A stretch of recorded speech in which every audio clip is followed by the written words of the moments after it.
साथियों का दिल से शुक्रिया अदा करता हूं कि अभी भी और हर मुश्किल वक्त में जिस तरह आप मेरे साथ खड़े रहे हैं। आपका बहुत बहुत शुक्रिया।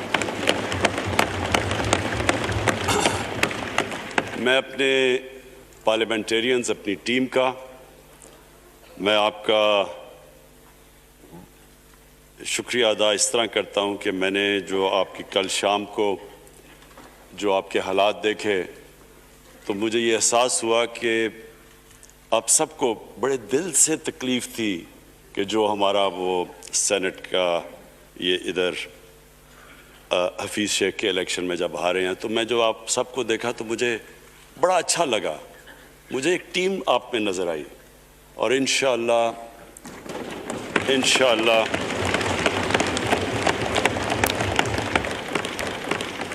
ये हमारी टीम मजबूत होती जाएगी, क्योंकि देखें अल्लाह कहता है कि मैं तुम्हारे ईमान को बार बार आजमाऊंगा।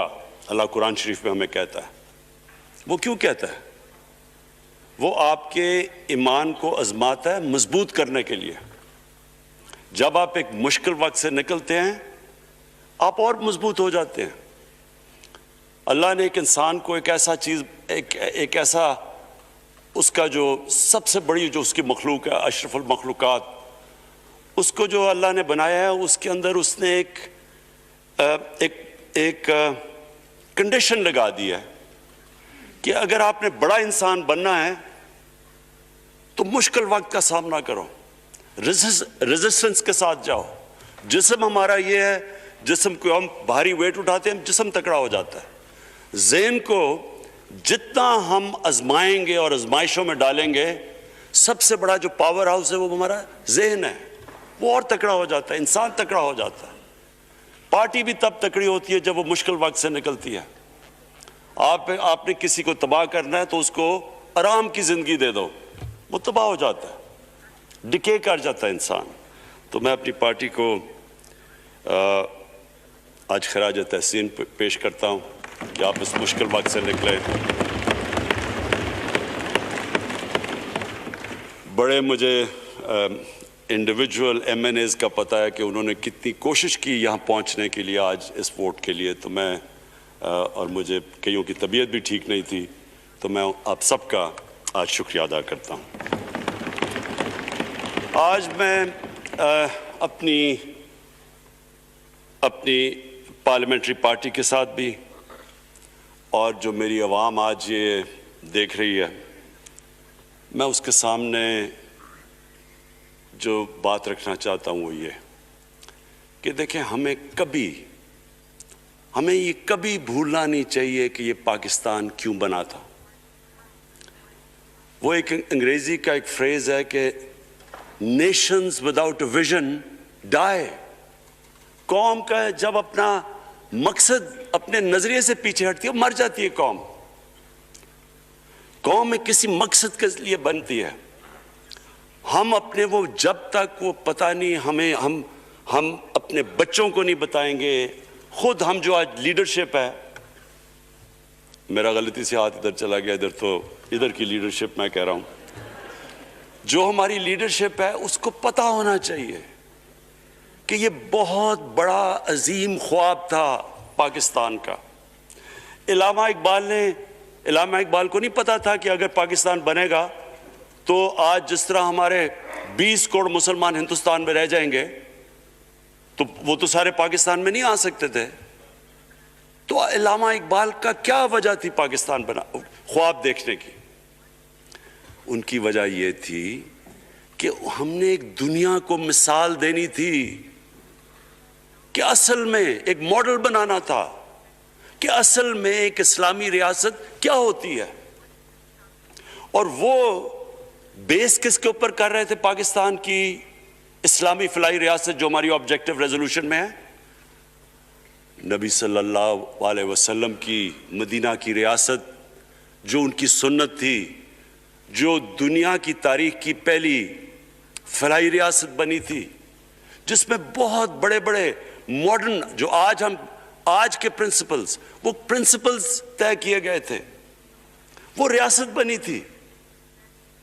और वो रियासत एक मॉडल ऐसा था कि उसके बाद एक जिनको कोई जानता ही नहीं था, एक कौम, एक अरब कबीलों में तकसीम हुई हुई कौम जिसकी हैसियत ही कोई नहीं थी, उन असूलों के ऊपर चलते हुए ये दुनिया की तारीख का मौजज़ा है जो हुआ उसके बाद।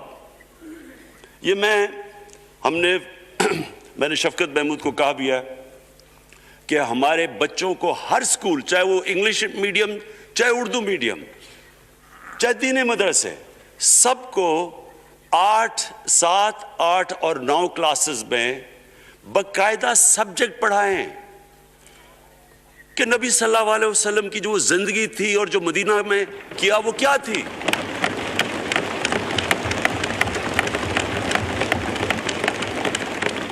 ताकि उनको पता चले कि इस मुल्क का मकसद क्या था। बड़े लोग जो पाकिस्तान नहीं चाहते थे वो क्या कहते थे? वो कहते थे कि पाकिस्तान तो बन गया तो आपने तबाह, जो मुसलमान हिंदुस्तान में रह गए उनको आपने सेकंड क्लास सिटीजन बना के छोड़ दिया है। आज बेचारे मुसलमानों से क्या हो रहा है वहां? तो वो लोग कहते हैं कि अगर पाकिस्तान ना बनता तो मुसलमानों की ज्यादा ताकत होनी थी। एक हिंदुस्तान में इस तरह मुसलमानों का बुरा हाल नहीं होना था जो आज है। ये एक आर्ग्यूमेंट दी जाती है। और अगर हम पाकिस्तान को जिस मकसद के लिए बना था, अगर हम उधर नहीं लेके जाएंगे तो वो ठीक कह रहे हैं। ये तो नहीं था कि वहां टाटा बिरला थे जो अरबोपति और यहां ये शरीफ और जरदारी अरबोपति बन जाए, इसलिए तो नहीं पाकिस्तान बना था। ये एक बड़ी हमें रियलाइन करना चाहिए अपने नजरिए की तरफ। हमें अपना रुख चेंज करना चाहिए वापस कि ये बड़ा अजीम ख्वाब था पाकिस्तान का। और वो जो तारीख थी, वो जो असूल उन्होंने सेटअप किए, जिन लोगों की हैसियत ही नहीं थी, ये तारीख का हिस्सा है कि उसके बाद उन्होंने देखते देखते 15, 20, 30 सालों के अंदर दुनिया की इमामत की। सिर्फ इमामत ही नहीं कि वो तो मंगोलियों ने भी दुनिया बड़ी जल्दी से फतह कर ली थी। चंगेज खान ने भी बड़ी जल्दी उसकी फौजों ने फतह कर ली थी। 100 साल के बाद वो खत्म हो गए थे। उन्होंने एक दुनिया की अजीम सिविलाइजेशन, जो टॉप साइंटिस्ट थे, सारे दुनिया के इंसान, एक अजीम कल्चर। और सबसे बड़ी बात जो मैं ये कहना चाहता हूं, उन्होंने एक मॉरल स्टैंडर्ड सेट की दुनिया में। जब मुसलमान गए इंडोनेशिया और मलेशिया, वहां तो कोई मुसलमान की फौज नहीं गई, वहां तो कोई तलवारों से नहीं फतह किया। मुसलमान ताजरों का वहां किरदार देख के लोग हैरान हो गए कि ये कौन लोग आए हैं जो बिल्कुल उनकी मोरालिटी ऐसी, ना वो कोई दगाबाजी करते थे, ना वो कोई धोखा देते थे, अपनी जुबान पे खड़े हो जाते थे। लोग उनसे इंप्रेस हो गए कि कौन सी कौम है। देखिए, इस्लाम हम गलत फहमी में हैं, ये समझते हैं कि जी तलवार से इस्लाम फैला था। इस्लाम फैला था कि वो एक इंसान के कैरेक्टर को रिफॉर्म करने आया था।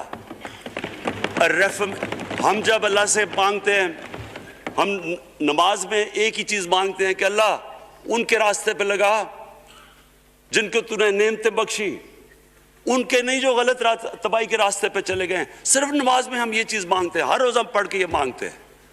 ये 2 रास्ते हैं, एक है तबाही का रास्ता, एक है अजमत का रास्ता। नेमतें किसको बख्शी? अल्लाह के पैगंबरों को।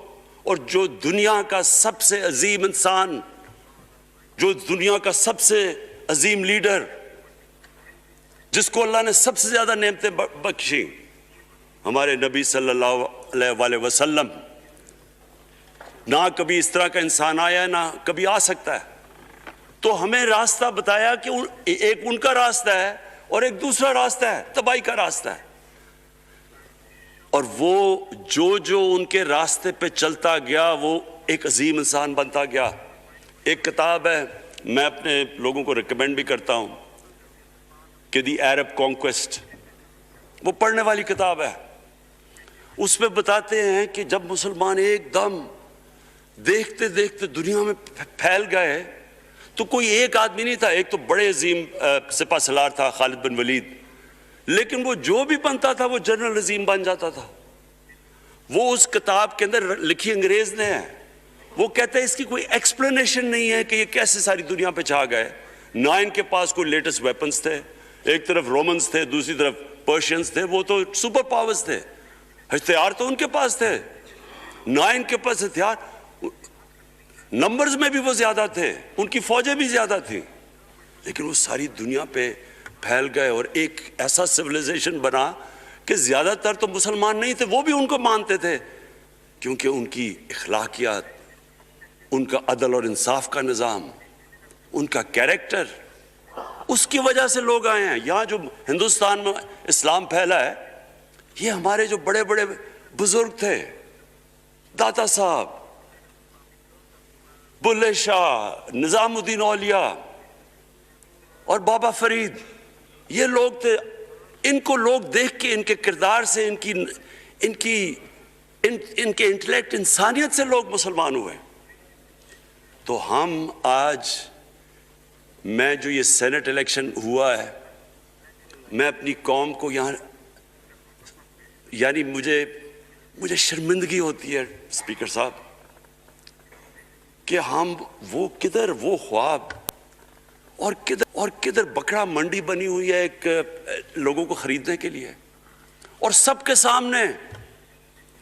यानी हमें एक महीने से पता था कि पैसा जमा किया जा रहा है इस सेनेट इलेक्शन में, और मुझे हैरत हुई कि इलेक्शन कमीशन कहता है कि जी ये तो पता नहीं कोई हम आज़ाद इंस्टीट्यूशन है, या मैं उनकी कोई आज़ादी के ऊपर ले रहा था, या जी बड़ा ज़बरदस्त इलेक्शन। अच्छा, कहते जी बड़ा अच्छा इलेक्शन करवाया है।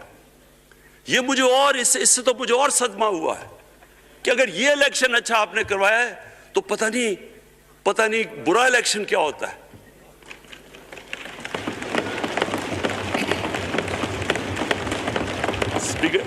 स्पीकर साहब, ये देखें, मुझे ये अफसोस ये होता है कि हम एक चीज़ समझते नहीं है। हम कहते हैं ना जी हमारे माशी हालात बहुत बुरे हैं। देखिए जी, हमारी डेफिसिट थे, ये हमारे करंट अकाउंट, ये जो भी हम कहते हैं, कर्जे चढ़े हुए हैं। ये जो कर्जे चढ़े हुए हैं, ये एक बीमारी के सिम्टम्स हैं।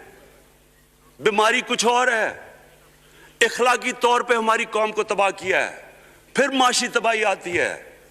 आज मुझे एक मुल्क का बता दें जिसकी इखलाकियात ऊपर हो, जिनके मॉरल स्टैंडर्ड्स ऊपर हो और वो गरीब हो। एक मुल्क मुझे बता दें, और कोई मुल्क मुझे बता दें जितना मर्जी पैसा हो, वसाइल हो, सब कुछ हो, लेकिन वहां की भी जो लीडरशिप करप्ट हो, वो मुझे बता दें कि उसमें खुशहाली हो। देखिए, ये साथ साथ जाता है। उस वक्त क्या हुआ था मदीना की रियासत में? क्या उन्हें कोई सोना था? क्या हुआ था कि उनके पास कोई पैसे आ गए थे? कैसे वो ऊपर उठ गए थे? कोई उन्होंने कर्जे लिए थे? किस तरह उठे थे ऊपर? दुनिया के अजीम लीडर ने उनकी इखलाकियात उठा दी थी। सादिक और अमीन,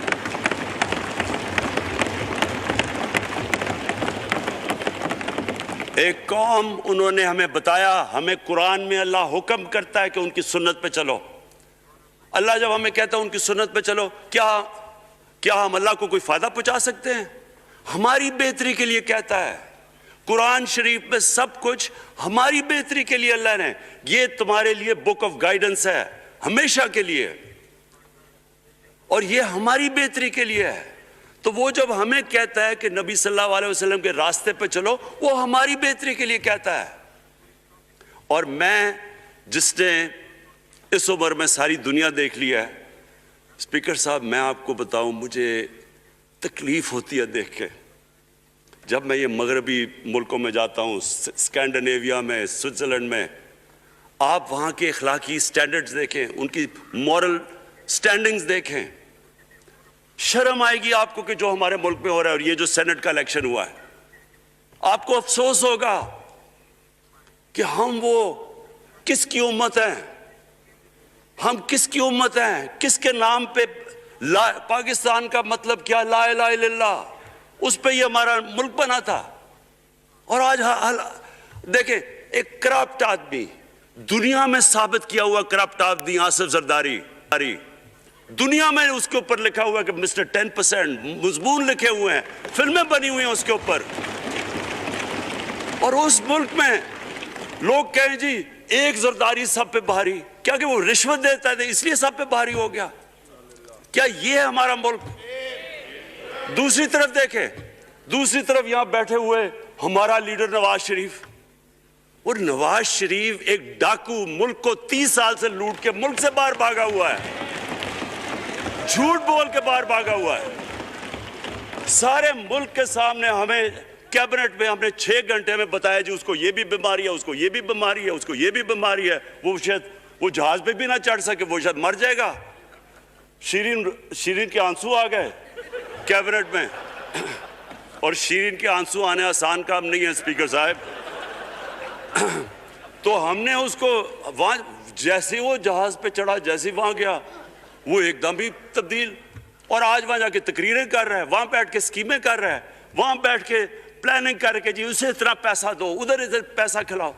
सारी इनकी एक कोशिश है, जब से हम 2.5 साल से हुकूमत आई है, ये सारे बड़े बड़े डाकू इकट्ठे होके ये समझ रहे हैं कि इमरान खान को कुर्सी का इतना शौक है कि इसके ऊपर इतना प्रेशर डालो कि ये जी हमें जिस तरह जनरल मुशर्रफ ने एनआरओ दिया था ये भी दे देगा।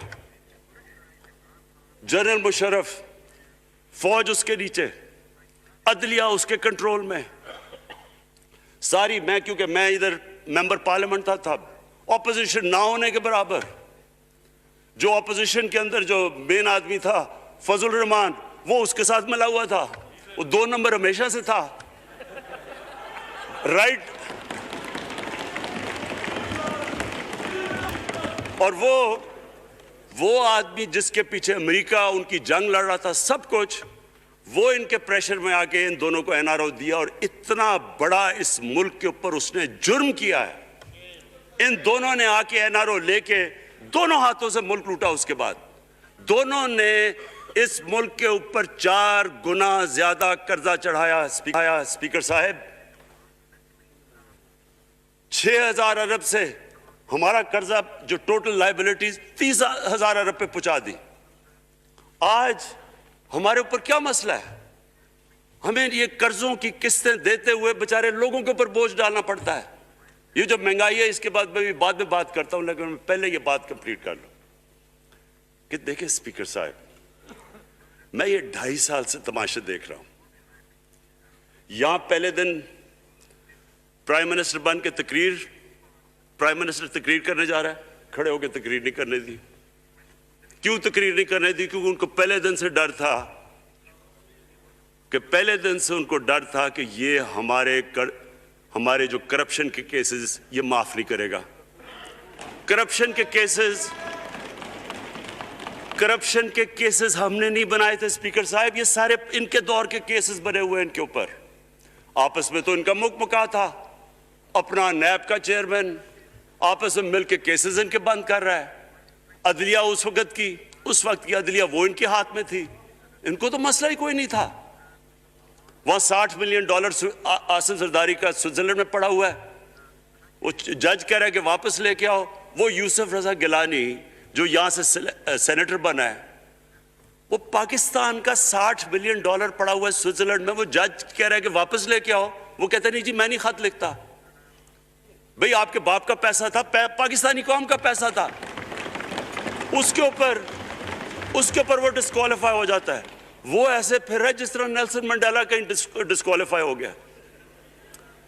स्पीकर साहब, मैं ये चीजें आपको इसलिए बता रहा हूं, मैं तो इनको 30 साल से जानता हूं। देखें, जब तक हम इस मुल्क में अपनी इखलाकियात ठीक नहीं करेंगे, मॉरल स्टैंडर्ड्स ठीक नहीं करेंगे, जब इस तरह के इलेक्शन होंगे कि खुल के पैसा चल रहा है और हम कहेंगे नहीं जी वो पटवारी क्यों पैसे लेता है, तो वो थानेदार क्यों पैसे लेता है, वो सरकारी नौकर, वो तो बेचारा जो निचला तबका है वो तो वाकई जिस तरह शेख रशीद ने कहा है, महंगाई जो बड़ी है, बेचारे लोगों की तनख्वाह में गुजारा नहीं हो रहा। उनको हम कह रहे हैं कि आप बिल्कुल ईमानदार बने, और ये जिनका इतना इनके पास पैसा है स्पीकर साहब, मैं आपको यकीन से कहता हूं इनको खुद नहीं पता कि इनका कितना पैसा बाहर पड़ा है। इतने 30 साल से चोरी कर रहे हैं ये पैसा, और 30 साल से पैसा चोरी करके अब इनकी कोशिश ये है कि इमरान खान के ऊपर प्रेशर डालो सारे चोर मिलके कि जी कभी हम गवर्नमेंट गिरा देंगे, कभी हम वो निकलाते हैं वो। आप सोचें फैटफ के ऊपर, अब फैटफ हमारी वजह से तो नहीं फैटफ पे हम ग्रे लिस्ट में आए, ये तो नून लीग के दौर में ग्रे लिस्ट में आए हैं। अब अगर फैटफ की ब्लैक लिस्ट में पाकिस्तान जाता है तो यहां सबको पता है कि सैंक्शंस लग जाएंगी। तो आगे मुश्किल से हमने इकोनॉमी को स्टेबलाइज किया, मुश्किल से। अगर ब्लैक लिस्ट में जाता है तो इकोनॉमी सीधी नीचे। आज जो लोगों को मुश्किल पड़ी हुई है, और मुश्किल पड़ी हुई है हमारे लोगों को महंगाई की, उसकी वजह यह है कि हमारा रुपया जो था तकरीबन 107 रुपए का, आज 160 रुपए का। तो जब रुपया गिरता है तो सारी चीजें बाहर से महंगी हो जाती हैं, पेट्रोल, डीजल, बिजली। अब बिजली की आधी बिजली उनसे बाकी डॉलर कॉन्ट्रैक्ट्स के ऊपर बिजली के कॉन्ट्रैक्ट साइन किए हुए हैं, वो सब कुछ बाहर से। दालें महंगी, जो चीज़ बाहर से इंपोर्ट करते हैं, घी महंगा, सारी चीज़ें महंगी हो जाती हैं। तो ये सोच लें कि अगर हमारे ऊपर सैंक्शंस लग जाएं, अगर हमारे ऊपर फैटफ की सैंक्शंस लग जाती तो ये तो आप तो सोच ही नहीं सकते कि ये मुल्क में क्या हाल होना था। तो हम अपने मुल्क के लिए फैटफ की रिक्वायरमेंट पर लेजिस्लेशन करवा रहे हैं, और इन्होंने जनाब इतना बड़ा वो जरा पकड़ा, इतना बड़ा वो ला दिया जी, इतना बड़ा जी, ये 34 शिक्के चेंज कर दें नैब में। अब नैब का फैटफ से क्या ताल्लुक है? इन्होंने समझा कि अब इमरान खान काबू आ गया, अब तो ये डर के फैटफ की ब्लैक लिस्ट से अब तो जनाब हमें ये 34 शिक्के साइन करके तो नैब को ख़त्म कर देगा। मतलब ये कि सिर्फ इनकी चोरी के केसेस ख़त्म हो जाए, बस। वन पॉइंट एजेंडा इनका। और मैंने आपको पहले दिन यहाँ से कहा था, पहले दिन यहाँ खड़े होकर मैंने कहा था कि इनका सिर्फ वन पॉइंट एजेंडा। मैं इनको जानता हूँ, मैं इनको जानता हूँ, जब ये सारे ऑपोजिशन में मेरे साथ थे। इनका सिर्फ एक खौफ है कि ये एनआरओ नहीं देगा, लिहाजा इसको इतना ब्लैकमेल करो। और अब फैटफ के ऊपर तो ये फंस गया है, तो अब इससे ले लो, इससे कंसेशन ले लो ताकि नैब खत्म हो जाए। अब सोचें, क्या इनको मुल्क का फिक्र है? क्या इनको नहीं पता था कि क्या होना है अगर फैटफ की ब्लैक लिस्ट पे चले जाते हैं? उसके बाद इन्होंने जलसे करने की कोशिश की, बड़ा जी पब्लिक निकालेंगे हम, मीनार पाकिस्तान के अंदर जलसा। मीनार पाकिस्तान का ये जानते नहीं। देखें, इनके भी आ गए एक शहजादा एक शहजादी जिन्होंने ज़िंदगी में कभी काम किया नहीं है, ना उनको पता है कि स्ट्रगल होती क्या है। जनाब मीनार पाकिस्तान खुद ही अखबारों के अंदर अपने आप को पैसे खर्च करके, अखबारों में ज़रा नुमाया करके, जनाब इन्होंने मीनार पाकिस्तान में जलसा कर लिया। अब मैं तो जानता हूँ मीनार पाकिस्तान, और मैं तो अपने लाहौर को भी जानता हूँ, मैं तो अपने लाहौर शहर को भी जानता हूँ। वो लाहौर शहर मुल्क का कोई पैसा चोरी किया हो उसके खिलाफ तो निकलेगा, लेकिन बड़े बड़े डाकू अगर वो समझ रहे हैं कि अपनी चोरी बचाने के लिए लाहौर शहर को निकालेंगे, तो वही हुआ जो इनके साथ मीनार पाकिस्तान में हुआ। अब आके जो, और डॉक्टर फाहमीदा मिर्जा ने बड़ा अच्छा आपको एक्सप्लेन किया। उन्होंने बताया कि ये क्यों ज़रूरी था ओपन बैलेट। उन्होंने बताया कि इलेक्शन कमीशन की तो रिक्वायरमेंट है कि ऑनेस्ट हो, फ्री और फेयर इलेक्शन हो। तो इन्होंने 2008 में चार्टर ऑफ डेमोक्रेसी में कहा हुआ है कि जी ओपन बैलेट होनी चाहिए, दोनों पार्टीज ने। और उसके बाद एकदम वहां से दोनों सब उधर से भाग के और कहते नहीं जी खुफिया बैलेट होनी चाहिए। मैंने तब कह दिया कि खुफिया बैलेट का एक मकसद था, सारे मिलकर कोशिश करेंगे कि हफीज शेख को हराएं, और वो जो आदमी जीता है पाकिस्तान का करप्ट तरीन आदमी। मैं एक चीज आपको आज कहता हूं, यूसुफ रजा के आप सिर्फ एसेट्स देख लें, प्राइम मिनिस्टर बनने से पहले थे और उसके बाद क्या एसेट्स है। भाई एक चीज देख लें, कोई आपको कुछ करने की जरूरत नहीं है, आपको पता चलेगा इन्होंने इससे क्या किया अपने जमाने में। तो उसको ला के यहां बैठा के तो जनाब इन्होंने सारा पैसा लगा के, और हमें सब पता था क्या हो रहा है, और उसको जाके जनाब इन्होंने हरवा दिया हफीज शेख को। अब क्या पैगाम गया सारे मुल्क में? इसका मैंने क्यों ये आज वोट ऑफ कॉन्फिडेंस ली है, इसका क्या पैगाम गया दुनिया में?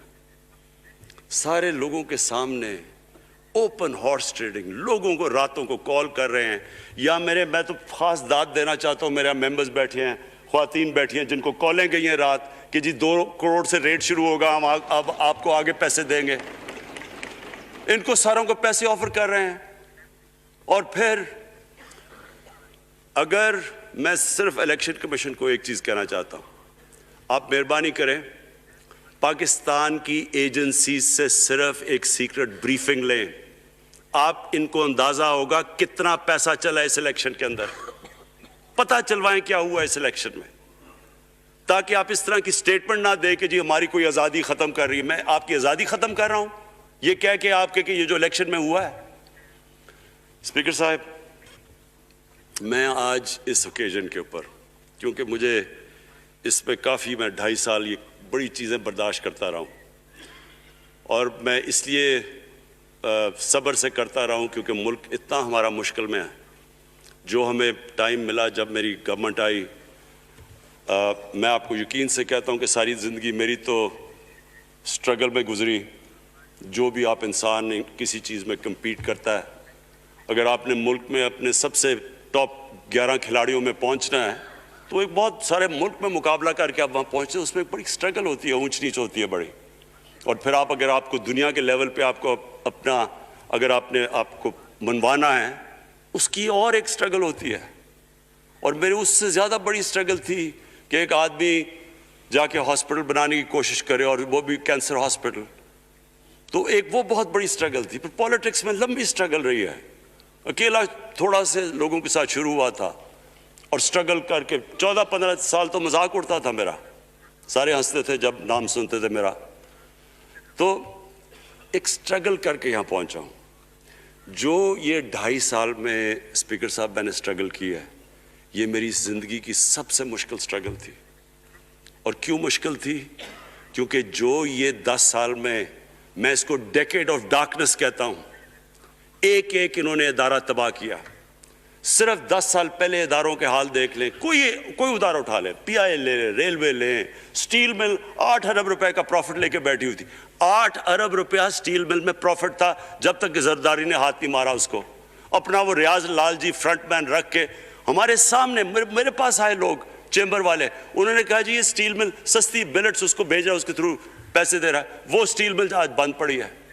एक एक इदारा इन्होंने तबाह किया, भर्तियां की लोगों की।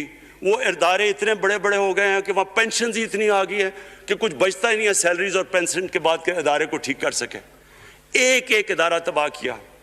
मुल्क का सबसे बड़ा जो करंट अकाउंट डेफिसिट, जिसके ऊपर सारा प्रेशर पड़ता है, अगर आपका करंट अकाउंट यानी कि डॉलर ज़्यादा मुल्क से बाहर जा रहे हैं और कम अंदर आ रहे हैं, तो प्रेशर रुपए पे पड़ता है, वो गिर जाता है। तो वो मैं आपको बता, जब रुपया गिरता है तो गुर्बत फैल जाती है मुल्क में।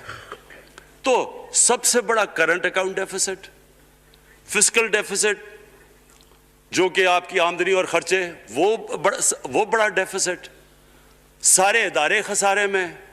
पावर कॉन्ट्रैक्ट्स जो इन्होंने साइन किए स्पीकर साहब, ये उमर अयूब आपको बताएगा, वो यानी ऐसे लग रहा था कि किसी दुश्मन ने आके एक मुल्क को नुकसान पहुंचाने के लिए पावर कॉन्ट्रैक्ट साइन किए। उनके अंदर वही पावर प्रोजेक्ट्स आप कहीं और देख लें, किसी और मुल्क में, बल्कि अपने मुल्क में देख लें, और वो देखें कि इन्होंने किस पैसे बनाए, वो किस पैसे पे। गैस का कॉन्ट्रैक्ट साइन किया हमने आके उसी मुल्क से 30% कम पैसे पे गैस का कॉन्ट्रैक्ट साइन किया, इनका ही कॉन्ट्रैक्ट चेंज किया। सारी गवर्नमेंट, जब ऊपर से प्राइम मिनिस्टर लगा हुआ पैसे बनाने, प्राइम मिनिस्टर एक नौकरी कर रहा है किसके लिए? एक दुबई की कंपनी के लिए। कभी दुनिया में सुना है इस तरह? कभी ये मजाक सुना है जी कि मुल्क का प्राइम मिनिस्टर किसी दुनिया को दुबई की कंपनी के अंदर नौकरी कर रहा है? उधर से यहां डिफेंस मिनिस्टर, उनका फॉरेन मिनिस्टर, वो दुबई की कंपनी से नौकरी कर रहा है। और वो एक इंटीरियर मिनिस्टर, वो कोई सुना है संतरी बना हुआ था किसी सऊदी अरेबिया की कंपनी में, मुझे नहीं पता। कभी ये सुना है ये मुल्क से, किसी मुल्क से ऐसा मजाक हुआ है? ये सारे तरीके थे इस मुल्क से पैसा मनी लॉन्डर करके बाहर ले जाना। आज मुझे ये बताएं, मैं ये जो सारे हमारी ऑपोजिशन है, मैं इनसे सोचता हूं, मैं कई दफा इनकी शक्लें देख के पूछता हूं इनसे कि क्या आप वाकई समझते हैं कि आप दोनों के लीडर ईमानदार हैं? क्या ये वाकई समझते हैं कि इनकी जो ये दौलतें बनी हैं ये ईमानदारी से बनी हैं? यानी क्या इनको कोई मुल्क की फिक्र नहीं है कि यहां का पैसा, क्या इनके बेटे हैं, मैं जरा मुझे ये बताएं, 3 दफा मुल्क का प्राइम मिनिस्टर, उसके दोनों बेटे बाहर बैठे हुए हैं। मैं लंदन को जानता हूं स्पीकर साहब, वो अरबों अरबों रुपए की प्रॉपर्टी है, वहां के बड़े बड़े रईस उन एरियाज में नहीं रह सकते जिधर इनके 2 बेटे रह रहे हैं। मुल्क से भाग गए जी, हम पाकिस्तानी शहरी नहीं हैं। क्यों पाकिस्तानी शहरी नहीं? क्योंकि यहां बता ही नहीं सकते कि वो पैसा किधर से आया जो इन्होंने इतनी इतनी बड़ी प्रॉपर्टीज ली हुई है। और ये कुछ नहीं है जो इन्होंने बेनामी प्रॉपर्टीज ली हुई है। किसी को अंदाजा ही नहीं है इनका कितना पैसा बाहर पड़ा है। जरदारी के पास क्या था पहले, उसकी जो बाहर प्रॉपर्टीज है। तो क्या इन लोगों को नहीं पता कि इस मुल्क का पैसा चोरी करके ये बाहर लेके जा रहे हैं और ये फिर भी उनकी सपोर्ट कर रहे हैं? और ये जो सेनेट का इलेक्शन, क्या इन्हें नहीं पता कि बड़ा जी अक्लमंद पॉलिटिशियन है जरदारी, लोगों को रिश्वत देके उनको खरीद रहा है? सारी कौम के सामने ये हो रहा है। मैं ये सिर्फ आखिर में ये कहना चाहता हूं इस इशू को खत्म करते हुए कि देखिए स्पीकर साहब, कोई मुल्क आगे नहीं बढ़ सकता ऐसे। मैं अकेला इमरान खान को करप्शन करके करप्शन नहीं ठीक कर सकता।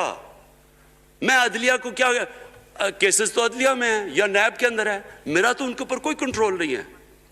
मैं आज पाकिस्तान की अदलिया को और नैब को, जो आपको मेरी गवर्नमेंट से मदद चाहिए कन्विक्शंस करने के लिए, सारी चीजें एक तरफ, ये इस मुल्क का सबसे बड़ा मसला है। जब तक आप लोगों को सजा ही नहीं देंगे,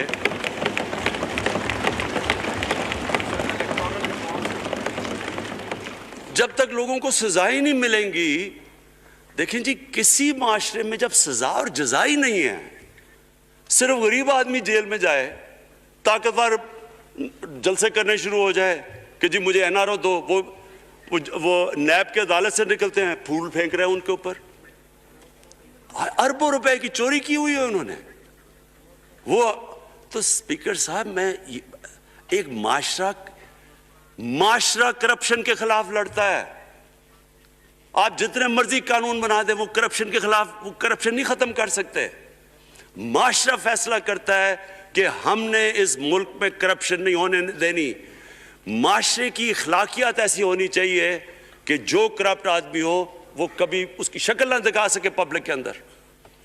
जो मीडिया का रोल है, मैं अपने मीडिया वालों को भी कहना चाहता हूं, जो इसहाक डार से किया था हार्ड टॉक पे स्टीवन सैकर ने, वो हर जगह ये होगा। आप जब भी किसी भी मगरबी माशरे में किसी ने पब्लिक का पैसा चोरी किया, उसकी जरूरत नहीं होगी टीवी पे जाने के लिए।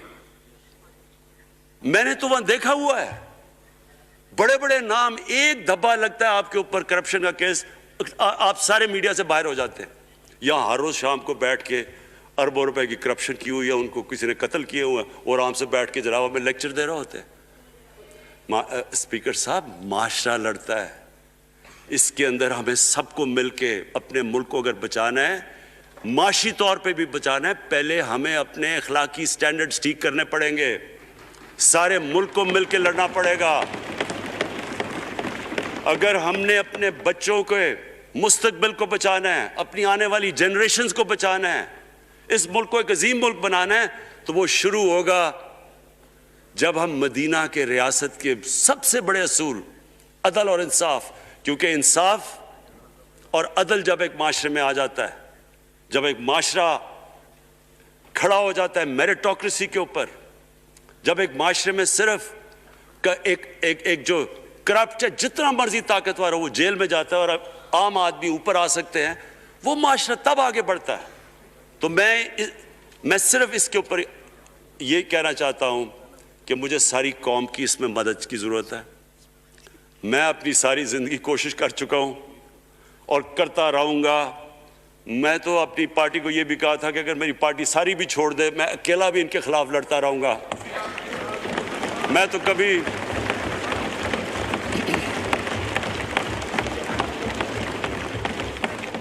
स्पीकर साहब आखिरी गेंद तक लड़ने वाला कैप्टन था, आखिरी गेंद तक लड़ूंगा, वो तो कभी मैं हार मानूंगा नहीं। लेकिन ये वक्त आ गया है कि मुल्क को अपने आप को बचाना है, आने वाली जनरेशन्स को हमने बचाना है। हम तब तक नहीं कर सकते अनफॉर्चुनेटली जब तक हम सब मिलकर फैसला करें कि ये जो ऊपर बैठे हुए हैं जिन्होंने 30 साल से मुल्क को चोरी कर रहे हैं, इनको हम बजाय वो सहाफ़ी जाके कह रहे हैं जी हाई कोर्ट के अंदर की जी उसको तकरीर करनी देनी है, वो नेल्सन मंडेला जो बाहर बैठा वो तकरीर करना चाहिए जी, पता नहीं अवाम को सुनना चाहिए कि वो यहाँ से भागा कैसे, उसके पैसे कैसे, यानी कि मैं हैरान हो गया तब। और अब स्पीकर साहब मैं सिर्फ मुख्तसर बात कर दूं आगे की। देखिए पाकिस्तान एक मुश्किल वक्त से निकल के अब हम एक स्टेबल और आगे बढ़ने के स्टेज पे आ गए।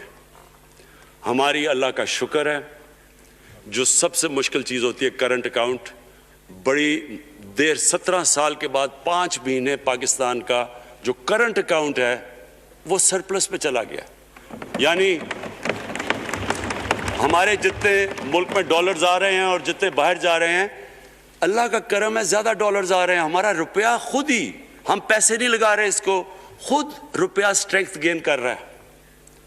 ये बड़ा इंपॉर्टेंट टाइम है कि इस वक्त, और ये इसके बावजूद कि इस मुल्क में कोरोना हुआ, सारी दुनिया की इकोनॉमीज कोरोना में बुरी तरह मुतासिर हुई, उसके बावजूद ऊपर वाले के करम ख़ास तौर पे, और मैं कहूँगा कि हमारी जो टीम थी, हमारा जो जिस तरह हमने मॉनिटर किया और जिस तरह हमने डेटा बेस गैदर किया और हमने हर एक चीज़ फॉलो करके हमने जैसे अपने लोगों को बचाया। मैं ख़ास तौर पे अपनी टीम यासद उमर और हमारी जो टीम थी अपनी डॉक्टर फैसल, मैं इनको ख़ास तौर पे खराज तहसीन पेश करता हूँ। तो उस मुश्किल वक्त से भी आप दुनिया में देखें और जिस तरह पाकिस्तान निकला है। अब देखें आगे हमारा चैलेंज क्या है। हमारा चैलेंज ये है कि हम अपनी जो एक्सपोर्ट्स हैं उनको बढ़ाएं, क्योंकि सिर्फ ग्रोथ एक ही तरह होती है, एक्सपोर्ट लेड। अल्लाह का शुक्र है कि बैरून मुल्क पाकिस्तानियों ने रिकॉर्ड पैसा पाकिस्तान भेजा है जो कि हमारे मुल्क में आया है रेमिटेंसेस के। अब हमने इन्वेस्टमेंट के ऊपर लगे हुए हैं। इस वक्त सबसे ज़्यादा कंपनीज रजिस्टर हुई हैं SECP में। इसका मतलब कि नई इन्वेस्टमेंट पाकिस्तान में आने वाली है, लोग तैयार हो गए इन्वेस्ट करने के लिए। हमारा सिर्फ मसला स्पीकर साहब एक है बिजली का, ये बड़ा मसला है। कॉन्ट्रैक्ट महंगे साइन किए हुए, जो कॉन्ट्रैक्ट साइन किए हुए हैं जिस पे वो बिजली प्रोड्यूस हो रही है, बदकिस्मती से वो अगर बिजली की कीमत बढ़ाते हैं तो लोग आगे और मुश्किलों में पड़े हुए हैं। बिजली की वजह से सब चीज़ें महंगी हो जाती हैं। नहीं बढ़ाते तो कर्जे, वो जो गर्दिशी कर्जे हैं वो बढ़ते जा रहे हैं।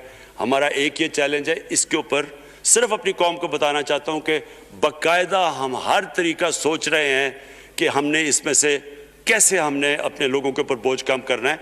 एक तो मैं अपनी टीम को ये भी कामयाबी देता हूँ कि बड़ी देर और मुश्किलों से IPPs के साथ हमने नया कॉन्ट्रैक्ट साइन किया, जिसके अंदर बहुत पाकिस्तान का पैसा भी बचेगा और जो आगे जाके कर्जा बढ़ना था वो नहीं बढ़ेगा। जो मेरे ऊपर सबसे ज़्यादा प्रेशर है इस वक्त स्पीकर साहब, वो है महंगाई का। महंगाई मैंने आपको बताया भी दिया कि मसला एक, जब आपके रुपया गिरता है तो जब चीज़ें महंगी हो जाती हैं, एक वो है। लेकिन मैं अपनी कौम को सिर्फ एक चीज़ कहना चाहता हूँ कि सबसे ज़्यादा इस वक्त मेरी हुकूमत एक ही चीज़ पे लगी हुई है कि हम किस तरह लोगों के ऊपर महंगाई का बोझ कम करें।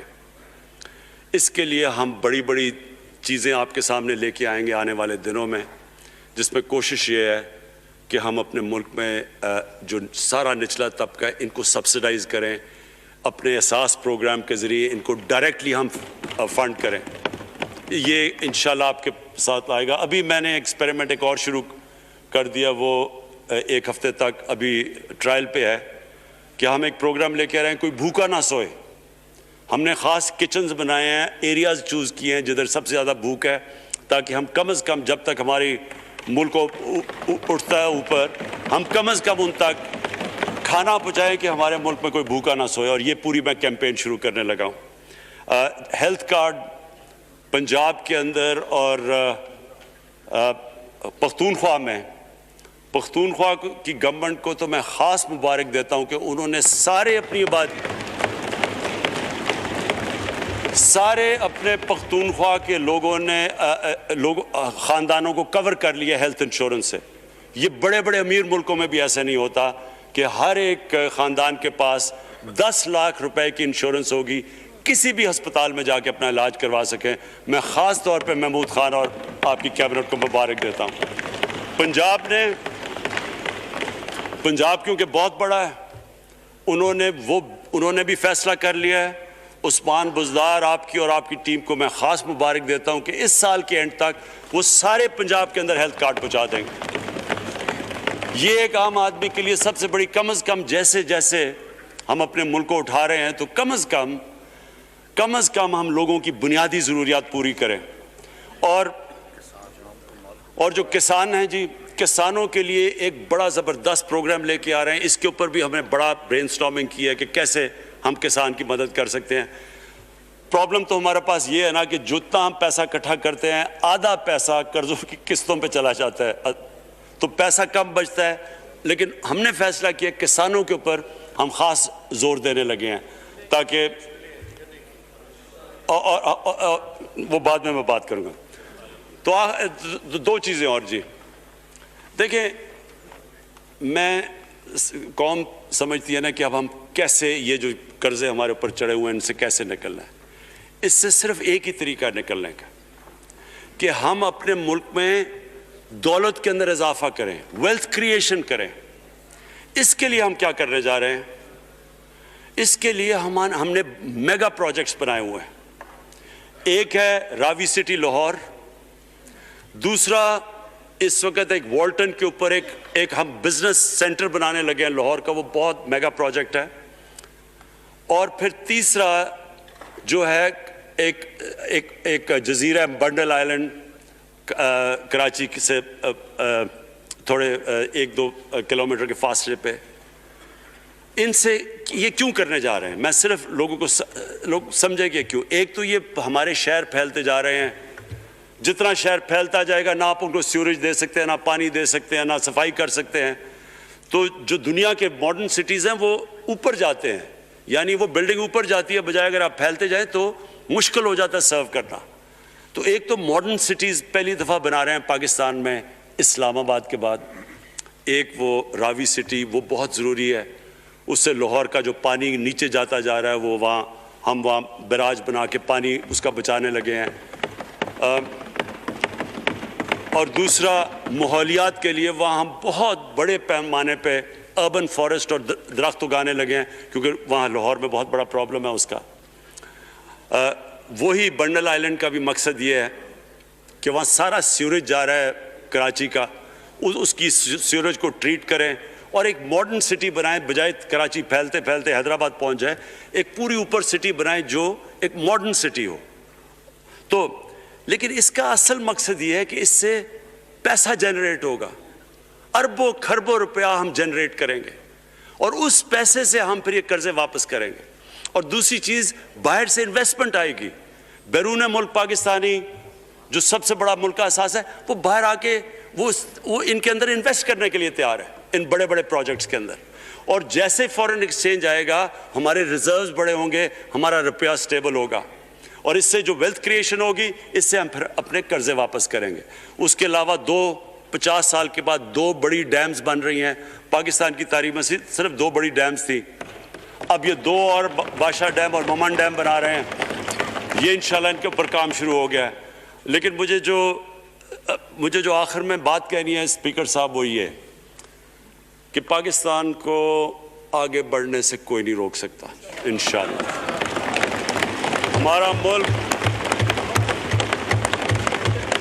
हमारे मुल्क में, क्योंकि मैं शायद ही लोग इतना अपने मुल्क को उन्होंने इस तरह देखा है जैसे मैंने सारा मुल्क फिरा हुआ हूँ।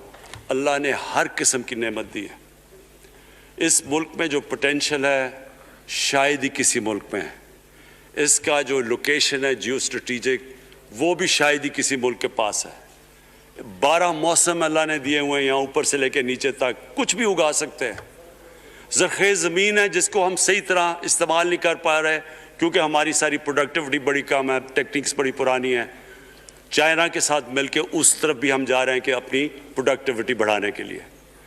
इस मुल्क के अंदर सबसे बड़ी चीज़ एक नौजवान आबादी है, और आगे जो जैसे कहते हैं कि अगली जो रेवोल्यूशन, फोर्थ इंडस्ट्रियल रेवोल्यूशन के बाद ये जो टेक्नोलॉजी की रेवोल्यूशन आ रही है, इसमें हमारे पास एक यंग आबादी है और इसके ऊपर अब हम पूरा जोर लगाएंगे।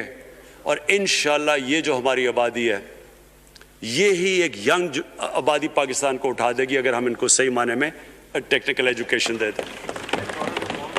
जो मैं इलेक्शन कमीशन, क्योंकि बड़े नाराज़ हो गए थे कि मैंने कहा वो इलेक्शन के ऊपर मेरे कमेंट्स थे, मैं उनको ये कह दूं कि हमने ये फैसला किया है इलेक्ट्रल रिफॉर्म्स का। हम अब टेक्नोलॉजी के ऊपर वो जो EVM मशीन्स हैं, इलेक्ट्रॉनिक मशीन्स लेके आएंगे।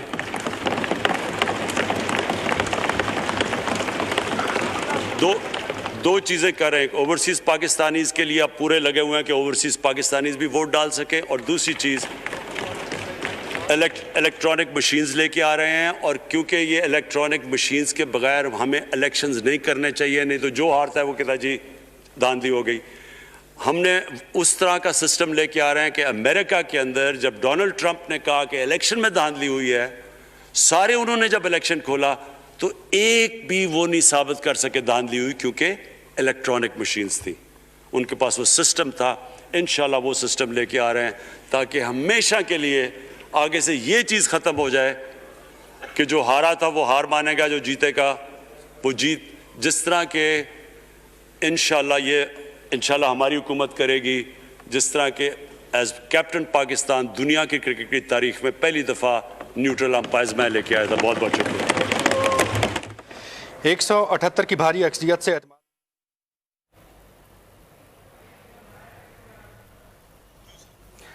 अभी आपने वज़ीर-ए-आज़म इमरान खान की स्पीच सुनी, जो एतमाद का वोट लेने के बाद उन्होंने की। एक बड़ी धांसू तकरीर थी।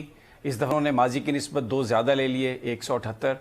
और जो मैसेज उन्होंने दिया अपनी तकरीर में, कोई हमें नज़र नहीं आया कि वो अपोजिशन से कोई मुज़ाकरात करने के लिए तैयार हैं, कोई किसी तरह की रियायत देने के लिए तैयार हैं। उन्होंने आज नवाज शरीफ और जरदारी साहब का नाम लेकर उन्हें डाकू करार दिया फिर दोबारा, और कहा कि कोई नैब के हवाले से किसी तरह की भी